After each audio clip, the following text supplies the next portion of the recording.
Hi, my name is Brian, and I'm one of the IMPGY2s, and I'll be presenting a case named ANCA negative pulmonary renal hemorrhage with alveolar hemorrhage. And this is in collaboration with Dr. Pardis Saffari as well as Dr. Jiyang Lee. And so just to introduce the case, we're going to focus on pouchy immune necrotizing glomerulonephritis. And pouchy immune essentially states that it's difficult to visualize the immune complex depositions. And of course, necrotizing glomerulonephritis is a rapidly progressive glomerulonephritis that can ultimately lead to renal failure requiring dialysis. And this rapidly progressive glomerulonephritis is associated with an antibody named ANCA, which includes not only myeloperoxidase, but also serine proteinase 3. And it's associated with three different vasculitides, granulomatosis polyangiitis, also before known as Wagner's. There's also microscopic polyangiitis, and there's also pouchy immune necrotizing glomerulonephritis, which we will be focusing on this case. And so ANCA positive glomerulonephritis is often associated with each other, but in some cases, there are about 2 to 3% of cases where they're ANCA negative, and that makes it much harder to diagnose.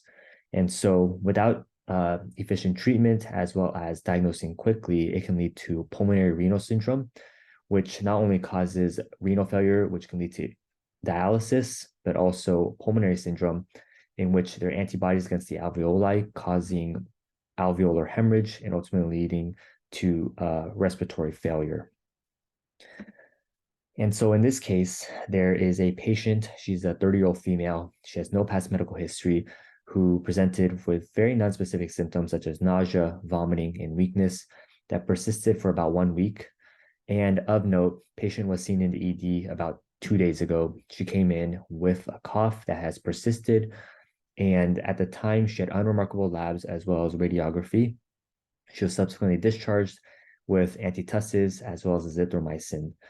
And looking through the remainder of her history, she had no allergies, she was not on any medications, no past medical history, no surgical history, no family history. And in terms of her social history, she doesn't do any drugs, no alcohol, no tobacco, and no known history of STDs or unprotected sex. And so this is the timeline in which the patient progressed through her hospital course. And so she originally had the ED visit in which she came in for a cough with unremarkable laboratory findings. She was subsequently admitted to the hospital about 2 days later for nausea, vomiting, and weakness, and presented with acute kidney injury. Her BUN was normal range, but her creatinine was elevated at 2.2 from the 1.1, which she originally came in. At the time, it was believed that this was due to poor PO intake, given that she was also mildly hyponatremic at 130. Unfortunately, despite rapid fluid resuscitation, the patient continued to have decreasing urine output and rising BUN and creatinine. And so nephrology was consulted. At the time, nephrology believed that was most likely due to vancomycin toxicity that she was given empirically in the emergency department. But then despite fluids, it continued to rise. And so there was rheumatological workup ordered, ANA, MPO, serine proteinase 3, ANCA, as well as complement levels such as C3 and C4. And unfortunately, most of those yielded no results. The ANA titer was 1 to 80, ANCA was negative, C3, C4 were normal levels. And so patient was subsequently started on pulse-dose steroids, methylprednisolone, given her worsening renal failure and concern for a vasculitis. Eventually, a renal biopsy was performed, and about 2 days later, results were populated showing pouchy immune necrotizing glomerulonephritis, and 29 out of 32 of the capsules had crescents in them, which portended quite a poor prognosis for the patient at the time.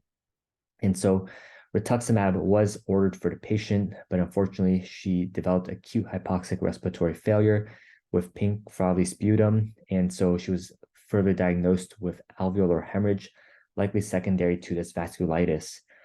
She was upgraded to the ICU for airway protection, and at that time, rituximab was started.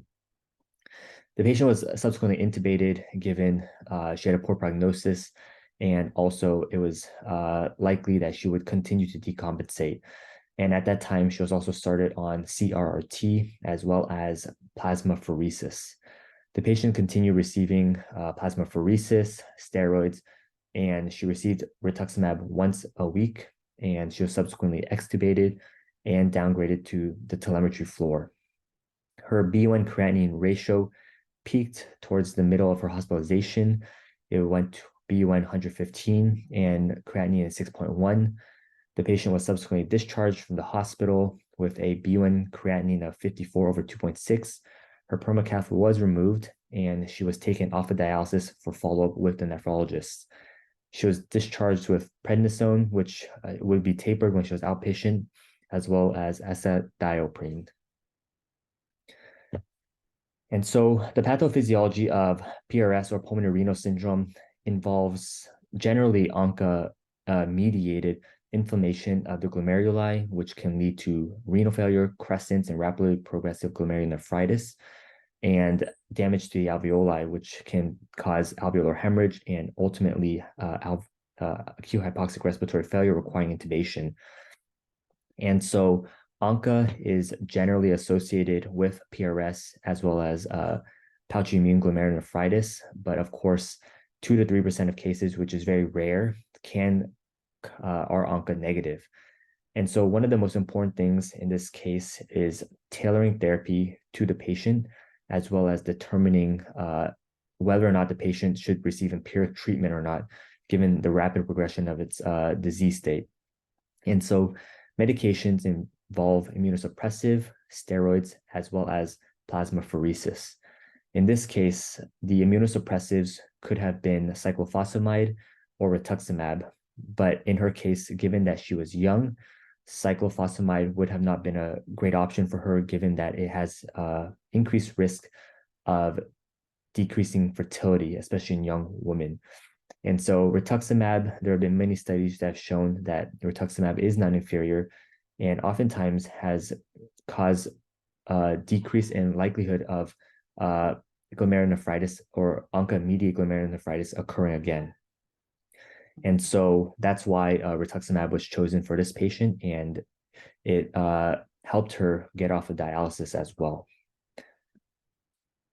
And so ANCA-negative glomerulonephritis is a very rare case, and it's occurs only in 2 to 3% of patients who even present with pouchy immune necrotizing glomerulonephritis. And so it's very important that prompt diagnosis is made of the patient, particularly renal biopsy, and the patient started empiric treatment, of course, with a therapy tailored towards the patient. And this would allow for a good prognosis for the patient. These are some of my citations that I used, and thank you very much.